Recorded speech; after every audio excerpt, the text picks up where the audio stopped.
It's the 23rd of January 2021. Let's rewind a little.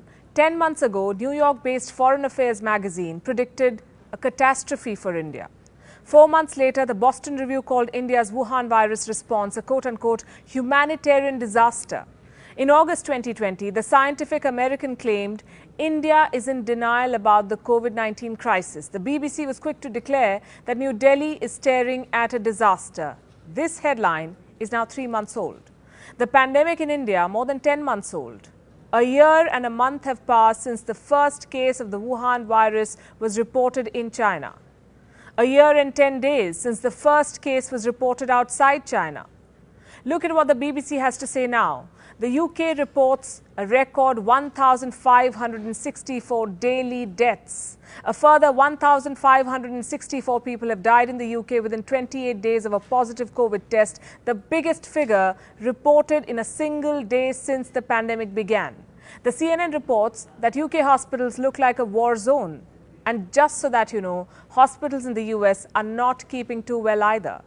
Over 24 million people have been affected in the United States so far. That's more than 25% of the global caseload. Hospitalizations are up in Hawaii, Kansas, New Jersey, Kentucky, Pennsylvania, Vermont and Maine. California is the new hotspot. And the West as a whole is all over the place.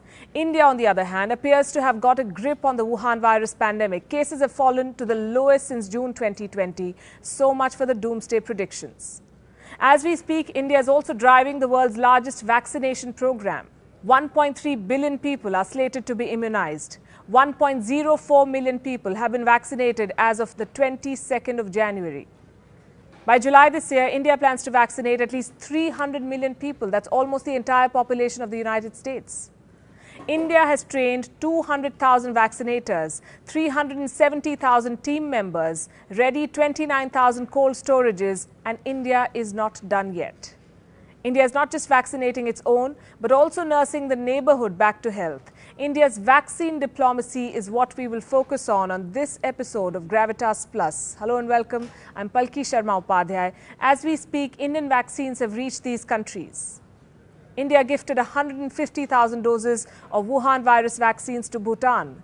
The consignment landed on the 20th of January. 100,000 doses of the Covishield were gifted to the Maldives. 1 million doses of the vaccine were gifted to Nepal on the 21st of this month. On the same day, an Air India flight carrying 2 million doses of Covishield also landed in Bangladesh. On the 22nd of January, Indian vaccines reached Myanmar, Seychelles, Mauritius, Brazil and Morocco. Myanmar received 1.5 million doses, Seychelles 50,000. All of these were free of cost. Sri Lanka and Afghanistan are next on the list. India is looking to donate around 10 million doses of vaccines. The jabs will cover healthcare providers, frontline workers and the most vulnerable people in these countries. This is India's hashtag, Vaccine Maitri. Now just take a moment and think about this. The world's so-called developed nations are focused on their own problems, overwhelmed by the pandemic, while India is nursing other countries back to health. Even in times of a deadly pandemic, India is looking at her neighborhood first and healing the region with the highest population density. The demand for India's vaccines, however, goes beyond SAARC and beyond the subcontinent. Brazil and Morocco have just received their shipments under commercial agreements. Brazil bought 2 million doses of Indian vaccines, as did Morocco. The UK and Belgium have shown interest in buying vaccines from India. Dominica has sent an SOS letter to the Prime Minister of India, Narendra Modi. Prime Minister Roosevelt Skerrit wrote, "I request with great humility and respect that you assist us by donating the doses we need to make our population safe, optimally 70,000 first and second doses." Other developing nations like South Africa, Kenya and Nigeria are looking forward to Indian vaccines, as are many West Asian countries, including Saudi Arabia and the United Arab Emirates. Why is the world interested in Indian vaccines? A, they're cost effective and B, they're safe. The Moderna vaccine, for example, is expected to cost around $30, Sputnik V around $10. Now compare this to Covishield from India, approximately $6. Did you know India is home to the largest number of US FDA-approved vaccine manufacturing plants? Indian firms have a reputation for top-notch standards. If you watch WION, you would know this by now. India is known as the world's pharmacy. Vaccine developers from around the world have been tying up with Indian plants since the beginning of the pandemic. These are some of India's renowned vaccine manufacturers. India's pharma sector caters to 50% of the global vaccine demand, 40% of the generic demand in the United States, and 25% of all medicines in the UK. Indian drugs are exported to more than 170 countries globally. India is also home to the world's largest vaccine manufacturer, the Serum Institute of India. It produces 1.5 billion doses of vaccines every year. The UK's GlaxoSmithKline, in comparison, manufactures 0.69 billion doses. Sanofi from France manufactures 1 billion doses. America's Merck and Johnson & Johnson produce less than 0.2 billion doses every year. The Serum Institute of India is currently manufacturing the Oxford AstraZeneca Covishield vaccine. It will also supply 200 million doses of vaccines to the COVAX Alliance to distribute vaccines to poorer countries.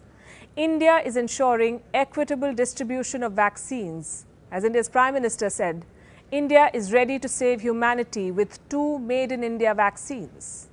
India's vaccine diplomacy, on the other hand, will generate goodwill with the world. Bill Gates recently posted this. It's great to see India's leadership in scientific innovation and vaccine manufacturing capability as the world works to end the COVID-19 pandemic. Even WHO Chief Dr. Tedros heaped praise on India. Let me quote, "India continues to take decisive action and demonstrate its resolve to end COVID-19 pandemic as the world's largest vaccine producer. It's well placed to do so."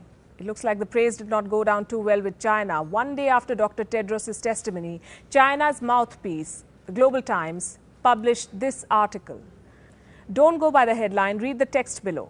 India hopes to counter the international influence of Chinese vaccines, even if China has always set its own pace and has no intention of competing. You see, China has a limitless checkbook. India has a robust infrastructure for vaccine manufacturing. While China tries to buy support, India is enhancing its global influence by extending support. China wreaked havoc in Nepal. India is healing Nepal. China debt-trapped Sri Lanka. India is trying to free Colombo from the clutches of the pandemic. China lied to Bangladesh about 110,000 doses of free vaccines. India sent 2 million doses of vaccine to Dhaka for free and without any clauses attached. China haunted the Maldives with repayment notices in the middle of the pandemic. India, on the other hand, is helping the country kickstart its tourism-driven economy by vaccinating the population. It is the first country to offer free vaccines to multiple nations. China had promised free vaccines to Myanmar, Cambodia and the Philippines. Last we checked, it remains just a promise. The truth is, the world is turning away from Chinese vaccines, like all things Chinese. The developed countries of the West are turning isolationist. India is slowly but surely stepping into a leadership role here and displaying compassion, the kind of which has never been seen before. Look at what Bhutan's Prime Minister, Dr. Lotay Tshering, had to say. It is of unimaginable value when precious commodities are shared even before meeting your own needs, as opposed to giving out only after you have enough. Maldivian President Ibrahim Soli called India's vaccine consignment the most generous gift. Nepal's Prime Minister KP Sharma Oli posted this. He said Nepal appreciates the gesture from a friendly neighbor. Bangladesh's Prime Minister Sheikh Hasina has also thanked India's Prime Minister Narendra Modi. Without India, there won't be enough vaccines to save the world. This is from the director of the London School of Hygiene and Tropical Medicine. He said this as early as July. While the world blocked export of essential medicines, India supplied hydroxychloroquine, HCQ, remdesivir and paracetamol tablets.